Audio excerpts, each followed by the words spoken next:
camping, a fun and simple way to live or travel, but not necessarily cheaper. I'm sitting here in my car that I've lived out of for 5 years, and I've spent adequate time at campgrounds throughout the East Coast of America. I use my SUV as a camper, got my bed set up here, and I go into a variety of different campsites, whether primitive campsite, meaning there is no utilities, no electric, no water, no sewer, or full hookup campsites where there's electric, sewer, and water.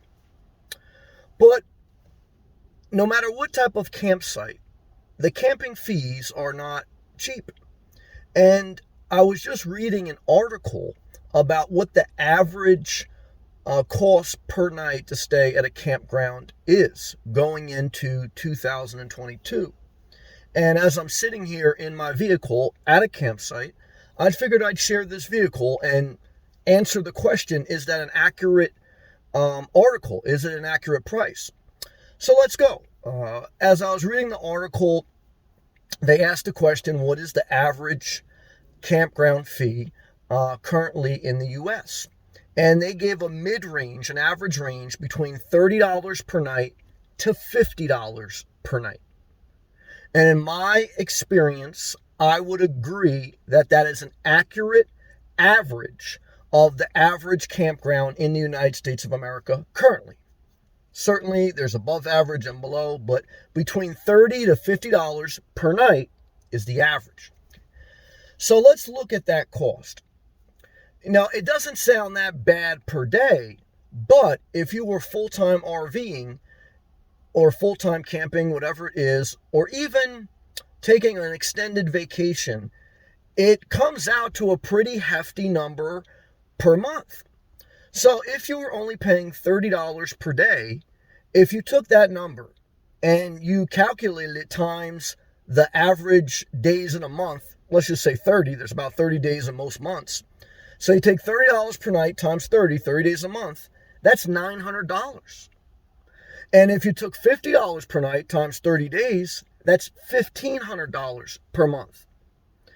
So on average, if you were staying in a campground for months, you would be spending about $900 to $1,500 per month.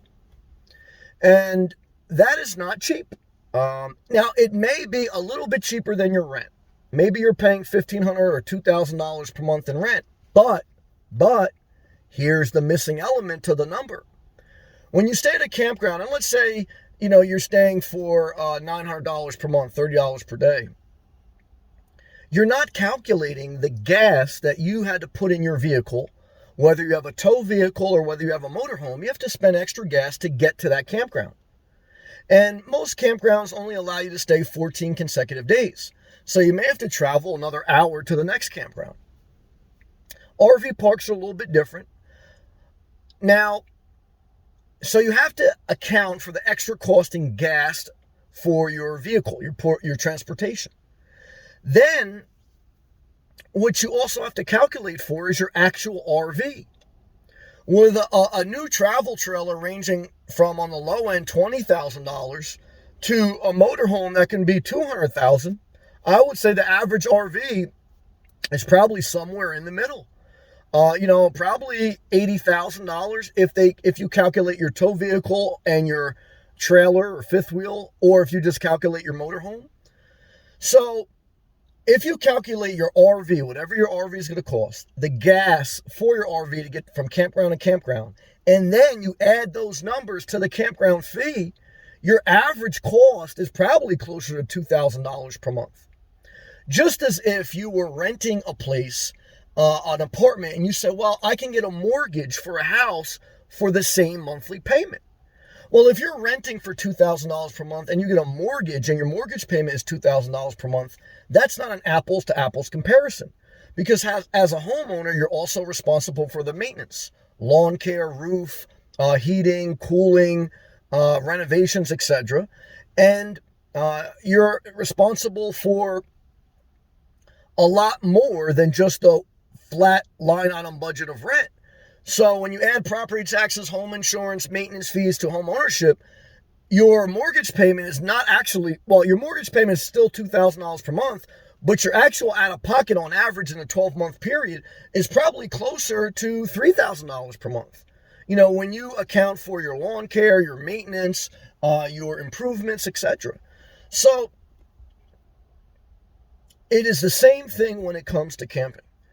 You have to calculate not just for the camping fee, but for your gasoline, for your RV, which is depreciating on average in price going down, versus a house, which tends to go up, even though it's a lot more entanglement. So certainly if you're very disciplined and you don't overspend on your RV, and if you are very precise in how you pay for campgrounds, maybe mixing some free camping, stealth camping, or camping in remote areas. If you're willing to do that, though, that means when you don't always stay at a campground, it means you're willing to go sometimes where you don't want to be just for a cheaper price or no price. And that's a lifestyle difference. So, you know, some people are just trying to get cheap and they're willing to go to places they normally wouldn't just to live cheaper. And I did that a little bit when I had the 1,000 Trails camping pass, which is it's cheaper getting the 1,000 Trails camping pass than just staying at state parks or private parks all the time. But the problem with 1,000 Trails is you have to be very careful to look at the map of the campgrounds in their system, because they may take you to places in the country or places in your state that are an hour away from where you want to be. And so you're getting a cheaper camping fee, but you're also not living where you want to live. So you have to think about that. I still think 1,000 Trails is a great deal. I mean, I would still even consider it if I get a motorhome or a travel trailer. But either way, I think it'd be good to give you this video, which I would say I agree with the article that the average price of camping currently in the U.S. is about $30 to $50 per night, and probably somewhere in the middle, something like that. And so you're looking at $900 to $1,500 per month, not including gas, not including your RV cost. And that is something you have to think about.